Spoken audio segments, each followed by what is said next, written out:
We would like to welcome you to our last webinar for today. Today we're having Dr. Susan Nash, Director of Innovation and Emerging Science and Technology in the AAPG.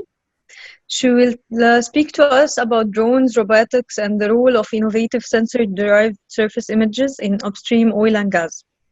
Dr. Susan Nash is Director of Innovation, Emerging Science and Technology for the AAPG. Dr. Nash promotes new science and technology development, adoption, and commercialization, and has launched and administered an innovative accelerator program, U-Pitch Science and Technology Showcase.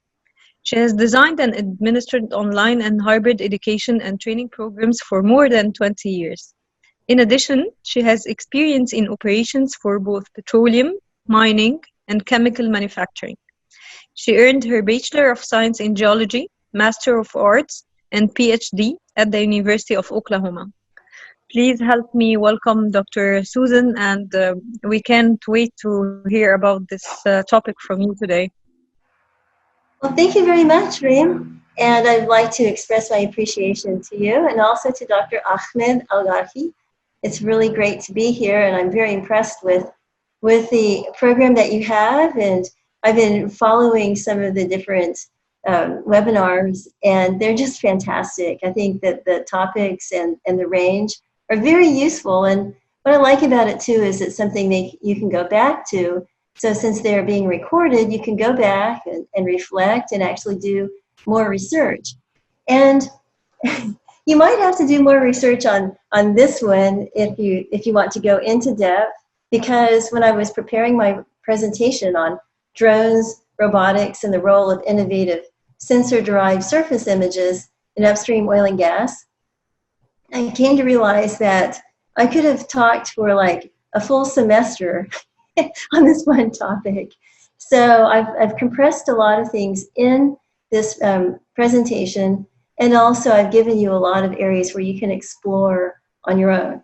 So I'm going to be focusing on kind of the tools and the application and what you can do with it, thinking about you as an individual and what you want to be able to do later. So let's get started. So basically, what I'd like to do is point out that drones, robotics, sensors, they're extremely important for cost savings and safety and improved production. And each area is growing quickly every day. There's new software, there's new equipment. And so it's a good opportunity to talk about exactly where we're going with it and the new capabilities, and not just like being in the field, but actually what you can do remotely. So essentially, this is an empowerment process that enables you and your team to work in teams. It can be remotely, you can work with global team members, and you can access the data, and you can actually do everything about locations that are far away or hard to get to, dangerous, etc. So drones are increasingly important. I'm just saying drones. Actually, I mean unmanned automatic vehicles and self-driving autonomous vehicles. So basically, unmanned autonomous vehicles, UAVs, if you see that, it's basically synonymous for drones. I'm using drones also to indicate the smaller drones and not the large commercial drones that have been used for years, that are just basically unmanned aircraft and remotely controlled. And I'm also not mentioning, at least in terms of drones, the kind of robotics that you would find in deep water environments. And those are autonomous unmanned vehicles, AUVs, which is always confusing. Is it UAV, AUV?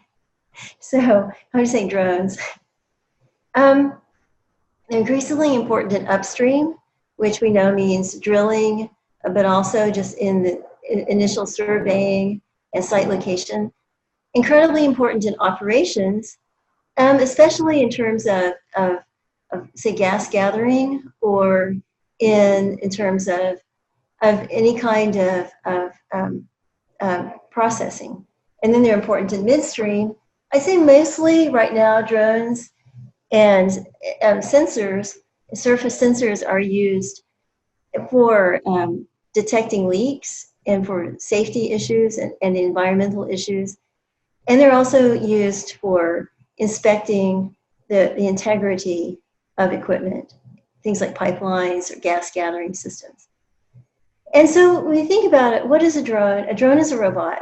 Let's just make that clear, because it's an automatic, remotely controlled.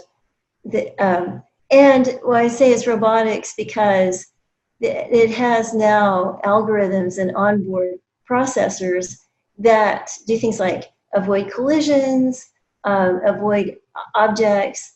They automatically, when they're at a certain like battery strength, they will seek safety. So they'll either go to a recharging station to their nest, or they will come back home. So like robots are not just completely controlled remotely. They also have onboard self-driving capabilities, which makes it really and truly robotics.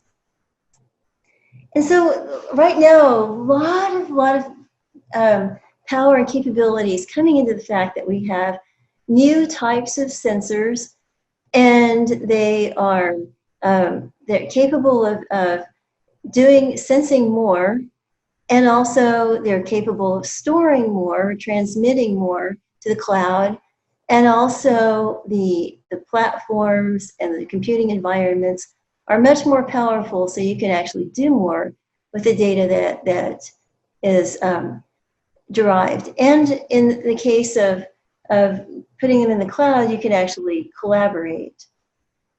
So we're going to talk about essentially sensors. We're not going to really talk about how they're the ones that are mounted on the surface, like basically in say maybe a surveillance or security, where you might see a sensor mounted on a roof or something. We're going to talk more about drone-mounted sensors, and we'll also talk about satellite images. We won't talk about their sensors, but we'll talk about sensor-derived information. So let's just talk about the critical functions in the oil and gas industry of drones. So drones are incredibly important in asset management and in monitoring to assess production performance. And sometimes you say, okay, we can do periodic inspections of assets, but drones become really important after something like a natural disaster or a storm, or say some kind of anthropogenic destruction. So it might be some kind of accident or some kind of unrest or something. So instead of putting yourself at risk and going to see what's happening on the ground, send in a drone, and then you can get information really quickly. And if there's something that's causing something to be endangering the safety of people, you can intervene quickly. Also, drones are very useful for monitoring production performance, and they're good for environmental and safety compliance. We talked about methane leaks, any kind of gas detection, and also leaks in terms of say, leaky tank battery, a leaky tank battery, leaky pipes, could be saltwater spill. So anything like that. Also, they're good for looking after a flood or some kind of incident. You can see just exactly where the water is and what might have gotten eroded out. And then also just like overall integrity. Like, okay, is there any rust? I know some people that have robotics and drones that they use for inspecting bridges. And they do it because they look for areas of corrosion. And so instead of just having a monthly or annual corrosion that just control, where you just go and paint the entire bridge, they can do spot painting early so that they can get a handle on the issue. So another thing that drones are very useful for is they basically are able to help you overcome challenges of scale, of remoteness, of danger. So just a few of the challenges are that pipelines span thousands of miles. A lot of pipelines are underground, but a lot of pipelines are they're basically surface, and they're on supports, so they are 2 or 3 feet above ground, and they can be inspected using drones. Now there are some challenges because the range of a drone is not 1,000 miles. So that's one of we're talking about the smaller drones. The drones still have a range of about 35 minutes. And depending on how quickly you take it, it depends on how far you can take it out. Now, when there are pipelines that must be inspected often, some companies have put in recharging stations. So there's a company in Tulsa, Oklahoma called Xworks, and they have recharging stations and they're like nests. So the drone flies in and goes into its nest, changes out batteries, leaves its battery to get recharged, and then boom, it comes out of the nest to go and fly some more. Another challenge is that manufacturing facilities offer potential exposure to hazardous chemicals. So that can be really problematic because if you have, say, an H2S leak, you don't really want to have your people be exposed to that, and it's quite dangerous. Also, another issue could be enclosed spaces. So people have gotten their safety training, and especially inspections of tanks. Tanks have 2 big problems. One, they can have combustible gases, and second, you can die pretty quickly. And not 1 year goes by when somebody at a refinery does not die. Now, I have to say that I'm not sure. There are drones that are used for inspecting refineries and also storage, but they have to be done in a certain way to make sure there are no sparks, obviously. So that's a special challenge. And then another issue, production platforms are often remote, deep water, and Arctic environments. Now, a drone is probably not going to be able to go all the way from say, the shore to the platform. But the production platform can have a drone fleet, and the inspections can be done by the drone launched from the platform. So instead of having helicopters or something a little bit more expensive and more risky and riskier, you can use a drone. So maintenance, integrity, surveillance activities are costly to plan and execute, but they have to be done routinely, and they must be done to avoid leaks, production outages, and unplanned shutdowns. So there can be quite a few cost savings and efficiencies. Drones can be a supplemental support for conventional approaches to facility management. And all the facilities have untapped opportunities for cost savings. And then also you can have automated maintenance, integrity, and surveillance workflow, and data analysis using machine learning, often neural nets and random forests. So if you've been taking your analytics courses and doing machine learning, you can actually use neural networks and then use random forest algorithm to actually develop predictive insights with respect to maintenance. And the maintenance wouldn't be just periodically, like in certain set times. You could actually use them based on experience in the past, or you could use sensors to predict or to monitor wear. So you could use a proxy, say acoustics. Anyway, these insights can be used to drive operational decisions and improve business processes, so you can shorten the lead time to product problem detection, and you can use predictive maintenance in industries with basically high risk factors. So anyway, the key is to match your need with the appropriate equipment. So here's a picture of the DJI Phantom. That's basically the workhorse of the drone world. The DJI Phantom. The 3 was used for a long time. If you do some research, you'll see 3. But now it's at the 4. What's the difference between the 3 and the 4? The 3 is pretty durable.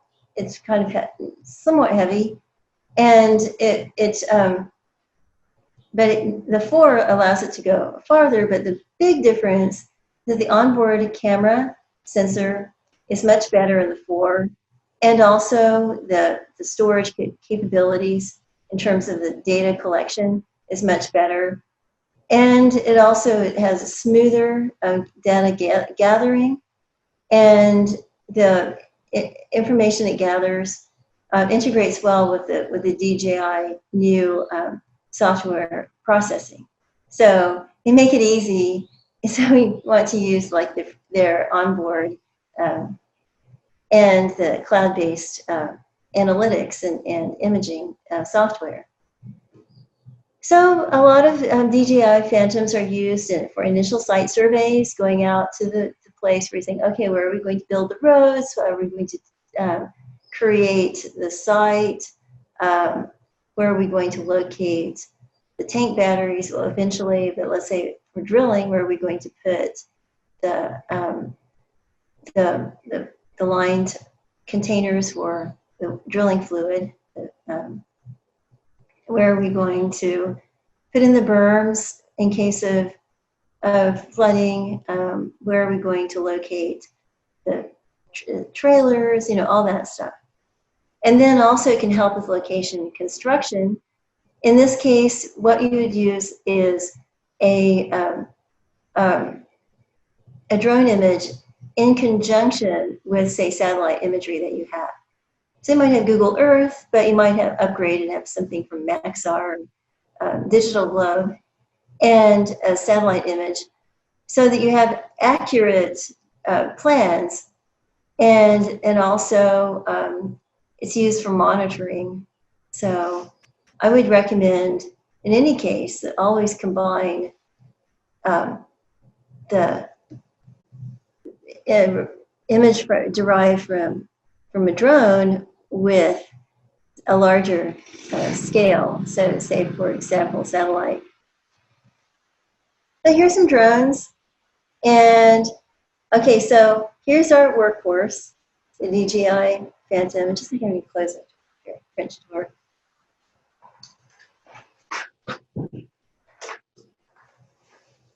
I'm really not kidding when I think that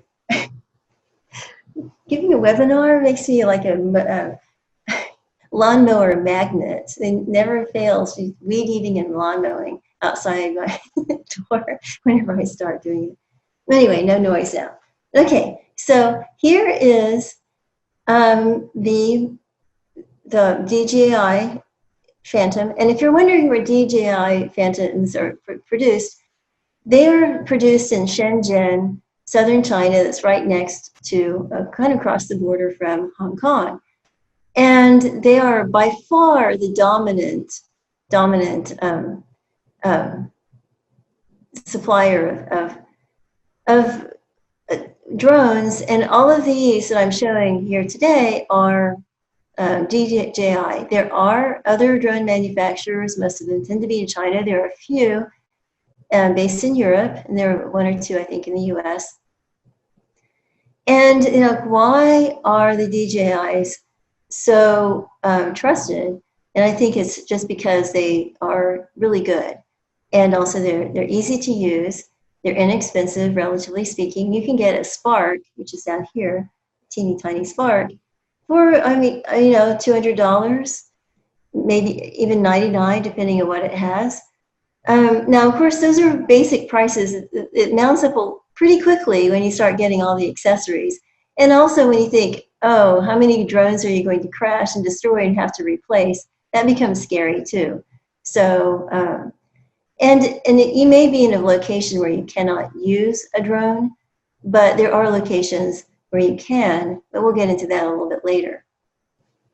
Now, there's an issue in some countries about using DJI or with some companies.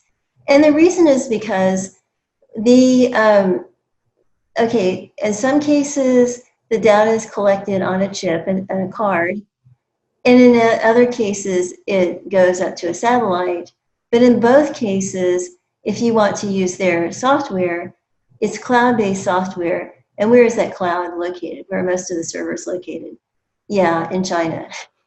and these are images of, generally speaking, areas that have quite a bit of valuable information for commercial information, planning information, even strategic information. And it's used to, as you know, for all kinds of intelligence gathering, whether that be for commercial or humanitarian or flight control or responses to health issues, whatever.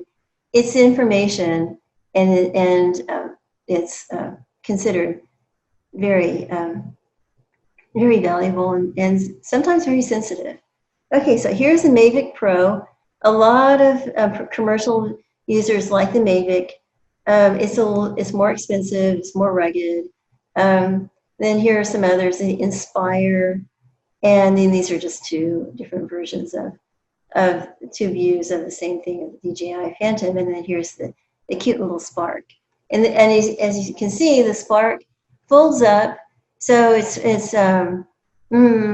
looks like about the size of a brick once it's folded up. Actually, smaller than that. A small, petite brick that you could actually put in your backpack, and even with additional things like the additional rotors and also the additional batteries. So they're made for really all kinds of things. Now, when we think about drones, I've been really talking more about photogrammetry, and I think when we talk about taking images, and the onboard computer or the onboard sensor is a camera that's on the Phantom, and then others you have to add one on. You can actually even put a cell phone on there, or it can be there's a gimbal, it hangs down, and you put a specialized camera. And so basically, we've been talking about photogrammetry, and photogrammetry is just collecting pixels and then seamlessly putting them together to create kind of a mosaic. But it looks a lot like air photography because it's a photograph. Even though it's a digital photograph, it's a photograph. And so when I say a photograph, I basically mean it's coming from photons, and that it's light driven. But we have other parts of the spectrum that are used for heat, and so we have the infrared spectrum, and so that's a thermal imaging system. And FLIR has come up with, they are the leaders when it comes to any kind of infrared, or an infrared is a proxy for thermal indication. So they're using that as part of the spectrum to show and indicate temperature. And you think, okay, what is thermal good for? Well, most of the time it's good for picking up images of people or signatures of people or warm bodies. So it could be a person or a dog or a deer, or, as in the case of Oklahoma and Texas, a wild boar. So you could use, sometimes people use the thermal imaging to detect feral animals. Here in Oklahoma, we have 4 million inhabitants in the state, somewhere under 4 million, and supposedly 5 million wild hogs. So what if you have 5 million wild hogs? I personally have never seen a wild hog. I feel quite grateful because they're big and aggressive. But they live like in the, especially around the creeks and creek beds and in farmers' fields, and they come out at night and they're really destructive. So a company in Oklahoma, well, actually they're a research center, they put together something it called the, was it Boarmaster? Anyway, Hoginator.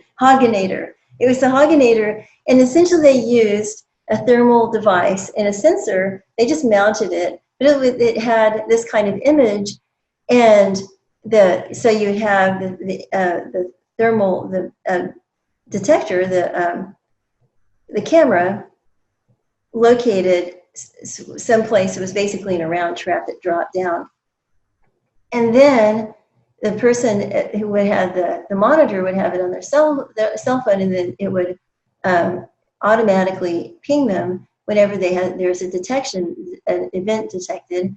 So the person would look on their phone and say, that looks like a deer, not a hog. But if it was a hog, or like even piglets, they would push the button and drop down the live trap. So it's basically a cage that dropped down on them. So that was really useful because hogs are getting into equipment. So hogs and can be a danger for even like equipment, even gas processing. They can get in and root up stuff and cause damage. And they can also do damage to farmers, crops, etc. So it was a useful, that was an early use of the thermal imaging to detect warm bodies. And that was easier to do than some of the other subtle things. So there's a great video on YouTube where you look at the Hoginator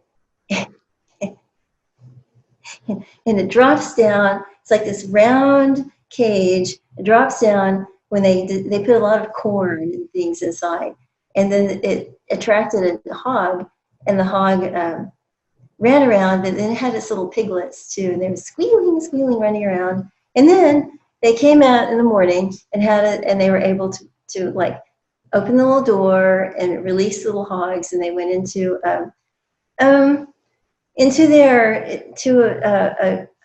trailer, and then they were taken off to someplace, I don't know, other location, re-education camp. If you're a hoglet, do not destroy gas processing, gas gathering equipment. I think maybe they were slaughtered. I hope not. I don't know. Anyway, so that's a good example of using it. Now they've advanced. So that was like 5 years ago. Now FLIR has an entire line of gas detection cameras. So basically, they're thermal imaging systems. They detect, but they have built in certain filters, which are digital filters, of course, and so they're just programs that are aligned to specific gases. So I just put an image for methane gas, but at any rate, these can be used for onboard a drone to go up and look and detect in facilities, or they can be static, so that you can have ongoing detection. I think it would be probably a little bit of overkill for that, but we'll see.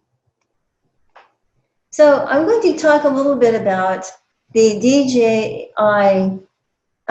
new software.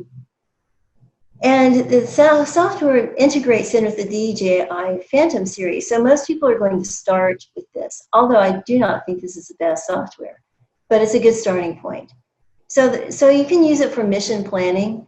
So essentially you'll need to use a laptop for the software, and you will be able to create your waypoints, fit in your waypoints, and plan your mission. And you can activate your return to home function. The other thing too that you are able to do is you can actually preview the ortho map. And the ortho map is basically, we're not talking about IR right now, or infrared. We're really talking about photogrammetry. Okay, so we'll go into that a little bit more in detail. And then you can use it for your flight execution. So you might think, oh, if I have a drone, I need to guide it and steer it manually. But that's why this is robotics and not just remote control. You basically program in the waypoints, and you create a custom flight path. So a waypoint is a location on the ground that's geo-referenced. So you have a lat long, and it basically just takes it from place to place. And then you can do it in, and so with waypoint mode, you just put the waypoints out that you want a flight path where you want it to go from place to place to place. Then you also have area mode, where you build in and stitch together 3 waypoints. And then you have oblique mode, and that's what you're using, that you'll use for 3D mapping. So the first 2 are essentially gathering data in a planar view, which will be 2D, just flat looking down. And then you'll have to be able to stitch all these images together and eliminate the distortion that happens just because of the curve of the Earth and what you're doing. In the oblique mode, it's much more complicated in that, because you're able to go oblique. That will give you many more data points and create a point cloud that's used for 3D mapping. So let's talk about orthomosaic map. Oh, oops. An orthomosaic map is essentially a map composed of several ortho photos or ortho images. So let's think about the orthomosaic. A mosaic is something that's little pieces put together. That is what your map is. It's like it starts with pixels, of course, and then moves from there. And these images are put together in a mosaic. The mosaic is going to have distortion just because of the curve of the Earth and the way that they fit together. So you basically have built-in smoothing algorithms that help you get over that. So incorporating the smoothing algorithms is called orthorectification. And it's needed to ensure that the boundaries of these images line up perfectly with each other. Now, the thing about this is it makes it easy because DJI's software has it built in. Now, one can say, why can't we just use Google Earth? Google Earth has a big problem with orthorectification. That is why you cannot use just the freebie Google Earth for anything that's very specific or anything that's large scale. You really have to go to more professional. And then, of course, that's satellite level, and also Google Earth has been gathered by the Google cars in certain parts of the country. So the Google car stuff, so when you have the street view and all that, and there again, orthorectification is not great. Okay, so let's again think about a georeferenced map. A georeferenced image is a raw, unprocessed aerial image where each pixel has been associated with a location based on the global geodetic coordinate system. So basically, here's an example of an orthomosaic map. Notice it's 2D, and it's just flat down, flat on, and it's been built on the pixels, and each pixel is tied and georeferenced. Now, you can create a digital elevation model, and that will bring in and incorporate the elevation, so you can get a sense of volumetrics, for example, how deep, how tall, etc. And then the camera model at rational polynomial coefficients, that's built in, and that will those are used for the corrections. And the ground control points play a big role in the orthorectification process. GCP's ground control points are selected points in the survey area from which ground level measurements are made. And so these are determined using high precision GPS devices. So somewhere along the way, somebody went to the effort of going in and using high precision GPS to go into the details. Now, okay, so why do we care about an orthomosaic map? What can it do for us? Well, it can do a lot. First of all, you can tell the health of this vegetation, where the vegetation is. And like one thing that people use in the oil industry is surveys along pipelines, and also in the energy industry along electric lines. They're used for telling where the trees are growing and where they need to be cut. And also they can be used for very quickly determining downed trees after a big storm, where to get them out. You can measure structures. You can also tell they're used for inspecting roof damage, etc. Condition of the soil and landform. So how dry is the soil? How has the landform been changed, for example, by erosion or by flooding? Also, you can do a time series to show how things have changed. Now, if somebody said, okay, let's use it for precision agriculture. People do it. It's not easy. It sounds easier than it is, because if you have different seasons of the year, then your vegetation is going to change over time. And so the normal for one time will not be the normal for the other. So having to process it and correct the corrections is challenging. You use artificial intelligence for that. Machine learning for image recognition. And so one of the key things in this is to have a good training set. So in the orthomosaic maps, if this is just an aerial survey, just straight, without doing any smoothing or anything, then that can be used as your training set, because it's like ground truths. And you also would probably have to have a couple of the ideal things as a training set, so that when you're doing your time series, you know what a real change is, or what's not a change in the processing. So you can use it for condition of structures. You can also use it for calculating construction and agricultural inputs. So what do I mean by that? Well, how much gravel are you going to have to order in order to cover a parking lot? Or how much water is actually in this reservoir? You can calculate that. And so how are we with this drought? How much has it affected our water?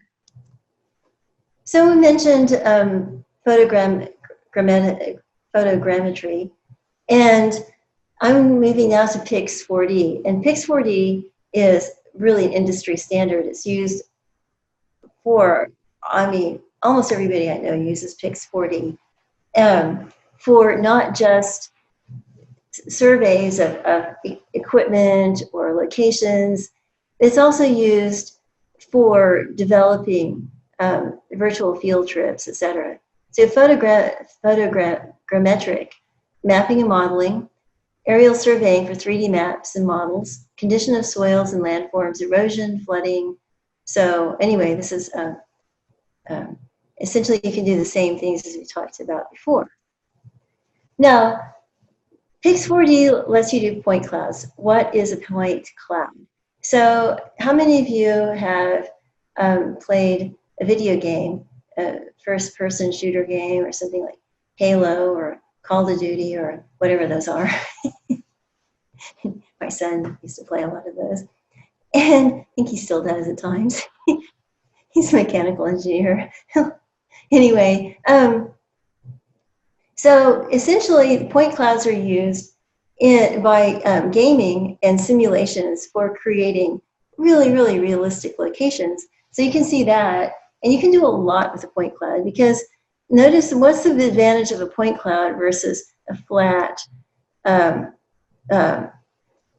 orthomosaic. Well, notice you can actually rotate and move around, go in and inside the rabbit, and go on the other side of the rabbit, and get a sense of the dimensions. And then also you can make it 4D, so you can have it time valued. So how do you get point clouds? They're generated using 3D laser scanners. So those are used. So we're not talking about scanners today. But if we went last week, we talked about 3D printing. So point clouds, when you're creating your 3D printing plan, you will use a 3D laser scanner often. Okay, so then you've got LiDAR, and LiDAR is getting a lot lighter. They used to be really heavy in a LiDAR camera. Could be 10 pounds or something. And you keep in mind that a typical drone can only carry about 2 pounds maximum. And with the heavy payload, it makes it more difficult for it. I mean, it chews up the battery. So battery life, so it can't go as far. So, but there's miniature LiDAR now, so that's a really great thing. And also point clouds are generated from the cameras that are, because those are hyperspectral. They create hyperspectral images. So they're sensors. The cameras are actually sensors. And then also we talked about FLIR. So those are the hyperspectral in the IR infrared range. So the scans are stitched together, creating a capture of a scene. It's called registration. And then point clouds can be synthetically generated from a computer program. And where can you find some of those images to play around with? There's a point cloud library, so I put the link in here. So here's a point cloud, and you think, oh my goodness, I feel like I'm in a video game now, or I've gone back in time, and now I'm in Second Life in some of those immersive worlds. I used to really like that, walk around.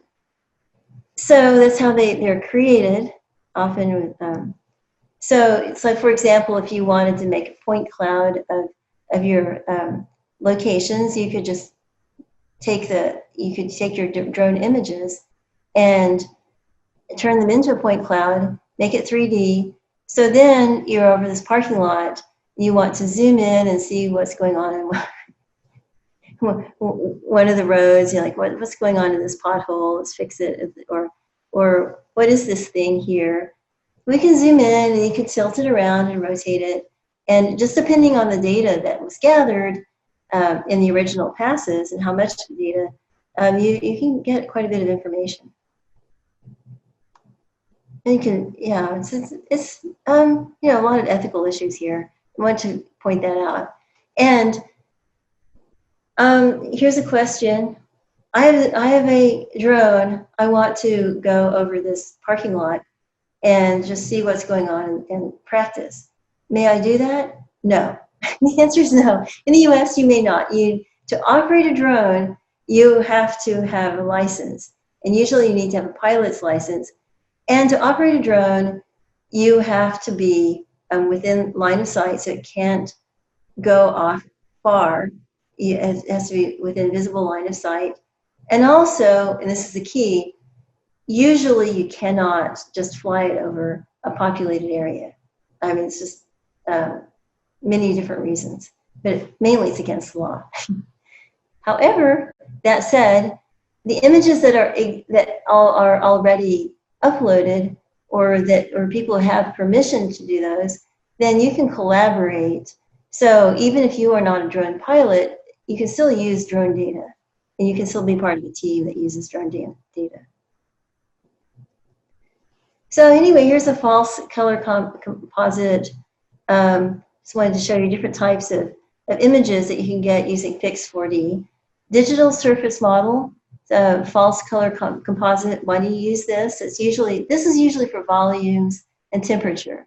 So you can tell, I mean, it's color coded for like the depth of water, etc. So I'm assuming that they decided that darker blue and deeper, but I don't. I'm just assuming that. And then the urban mesh. Okay, so if you are part of a town that's doing mapping, and you want to do a survey of what you need to do quickly, you can use a 3D textured mesh for urban and facilities planning and modeling. And just as an example, a recent example, New York City, when they were doing their lockdowns and also trying to make sure that they could deal with COVID-19 and traffic flows, etc., they used a 3D textured mesh to go in and to determine the best use of space and the best traffic flows and the best places to put, say, temporary or overflow hospitals and those types of things. Now, here's another, it's an index map. And this is used often for precision agriculture.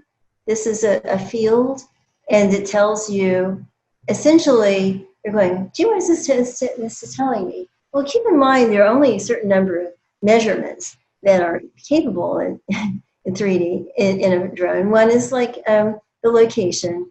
Another is the the spectral signature, which is your image. So basically, the spectral signature or spectral measurement is what you're using, and it's not just somebody might say, oh, it's measuring the moisture. No, it's not really, or it's measuring how dry the soil is, or it's measuring where there's bug insect problem. It's not really. It's actually measuring the light reflected from the leaves. And so those leaves, depending on their condition, dry leaves would have a different signature than highly moisture-rich leaves. So, and here's one that's a thermal map, and you can use this for methane or leak detection or detection of any kind of thermal anomaly. So basically, it's a matter of interpretation what that anomaly is, but there are anomalies that you can say, okay, what are they? And they can have surprising sources. Okay, so here's an example. This is Claudia Ruiz-Graham. She's a acquaintance and friend of mine, colleague and friend. Anyway, she was the founder of Imaged Reality. She was in Houston, now she's in London, but she uses Pix4D. This is her software of choice, and she uses a DJI Mavic, and that's her drone of choice. And she uses it to do models of outcrops, and these are outcrops that are formations that in the subsurface are productive. So she goes out there, and the idea is to have better understanding of not only the lithology, et cetera, but how they tend to fracture, the bedding planes, any kinds of structure that you might find.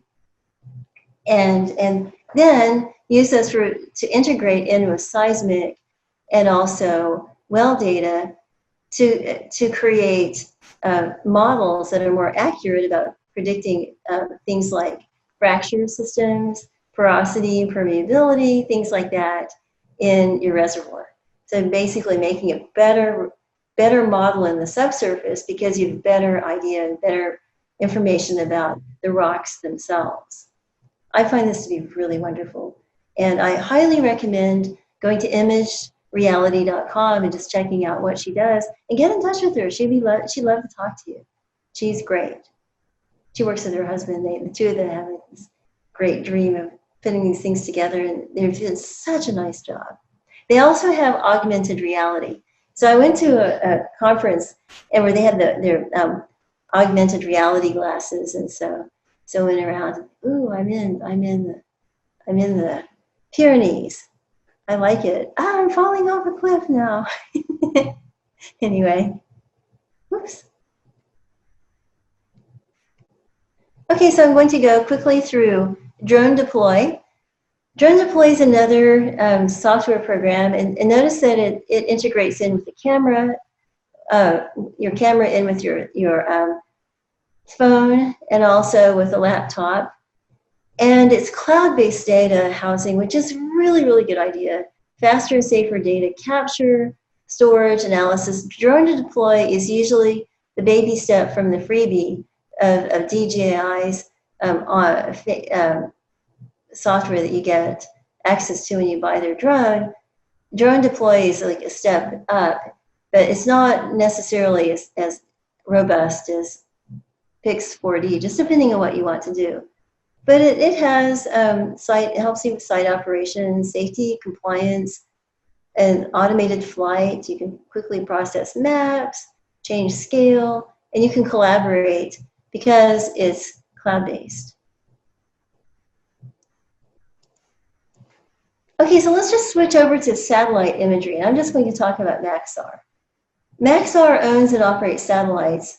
Now, when I was an undergraduate, long ago, we learned about Landsat, and we studied Landsat in our remote sensing courses. And I just loved remote sensing. It was so interesting. Well, it's come a long way from that time. And Maxar owns and operates satellites, and they have 110 petabyte imagery archive. They've just recently acquired Rikon. So with that capability, you have the chance of doing something with these like extremely accurate satellite images. And you can do basic 2D maps, which are what just basic for just roads, etc. And then you can also use it for terrain shading, so it would be like a topographic map. Electro-optical imagery, which is a little bit, it takes it even further, so it's 3D, but it's like a topo map with like more shading and more details. Then you have 3D data. So like Rikon has these amazing capabilities. Like this is satellite data. It's not drone data. And so you have this opportunity to blend and integrate in this satellite imagery with whatever other type of gathered information that you have. So it can be autonomous vehicles, smart cities with all the different sensors everywhere, and then Internet of Things, but also your drone data. So it can be used really, really effectively for I say guided munitions. I'm not sure what that means. It doesn't sound good. Anyway, disaster response planning, mitigation, and just like planning. Okay, so here's some offshore robotics. Just wanted to get to this quickly. So there's the animal. So it's the first autonomous offshore robot. And I thought it was Anybotics Animal robotic platform is super cute. It's a quadrupedal robot, and it's what is the purpose? It's to do repetitive tasks where it's too dangerous for you to do, for you to actually go into it, into the environment. So there's visual and thermal cameras, microphones, gas detection sensors, and it can generate a 3D map of the surroundings, so it can do inspections and operations more efficiently. Now, there are a lot of advantages to be on the ground instead of in a drone. Look at the surf. There might be winds. One of the problems with drones is issue of high winds. So, and also if you're close to the ground. So sometimes you need to have something that's ground-based. And it can be operated from an onshore control site, so you can have real-time data as well. And here's the eel loom. This has been around for a couple of years. I first saw a demonstration of the eel loom at OTC Offshore Technology Conference a couple of years ago. And I just think it's like really interesting. So it was developed by the Norwegian University of Science and Technology in collaboration with Königsberg, Marine and Equinor. Oops, need to take that E out of Equinor, the last one. So the illuminate. I love all the different possibilities of playing on words. Anyway, it lives underwater in a docking station, performs subsea inspections, repair, maintenance tasks, has a snake-like, eel-like body, and it has maneuverability. So it's a flexible arm, it can manipulate valves and perform a number of offshore functions. So what's the future with all of this? The future is integration, no doubt about it.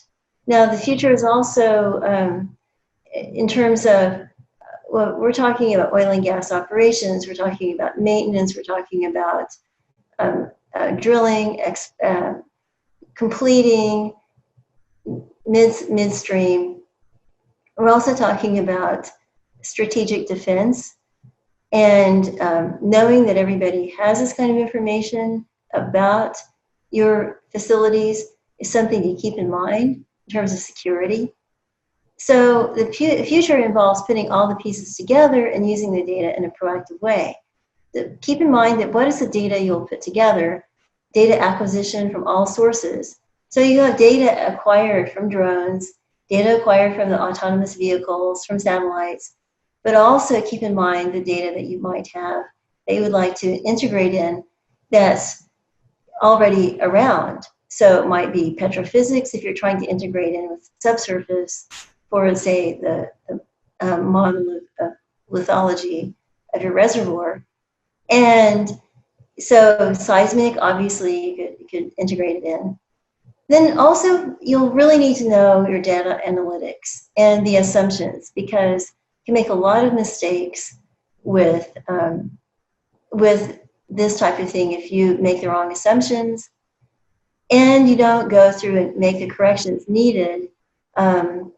It can just be completely inaccurate. But then the final step is to use these images and this information that you have to take action, and also to have triggers so that you automate it and have automated action. So you have the robotics and also the just control systems off, on, temperature control, open, close, etc. So they can be pretty simple. Anyway, so looks like I have 1 minute, and this is the end of my presentation.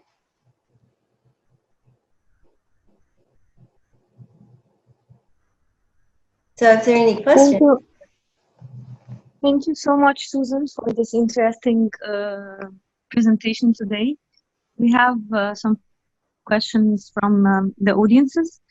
The first question is, what would be the first work of robots in oil and gas industry in case of leakage or leaking? Well, robots are used for detecting the leaks. Now, for a robot to go in and correct the leak, that's a little bit different situation. But if a robot can go in and turn valves for you and manipulate the controls. Okay. So we move to the second question.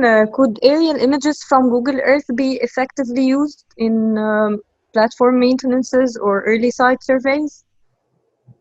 I would use like Google Earth, like I use Wikipedia. It's a good start, but don't make any real decisions based on it. Google Earth, first of all, is not live, so it's a point in time, and you can find out when that image was taken, but it's not updated, and you can use it to create just a general map and just your storyboard. Yes, I'd say that. But when you're actually making the decisions, and depending on what they are, you need more accurate information. Thank you, Dr. Susan. Another question we have is regarding the monitoring deep in the sea. Mm-hmm. Could we carry out thermal survey underwater using drones, using robots? Yes, you can use underwater autonomous vehicles. You can, and they are done. They do that along the platforms to like do inspections, and also inspections of the pipelines underwater. So yes. Okay. Our last question is a little bit different. What do you think about drone replacing people from the jobs and causing them to be jobless? How can we counter this problem? That's a really good question. And okay, let's think about how drones are used.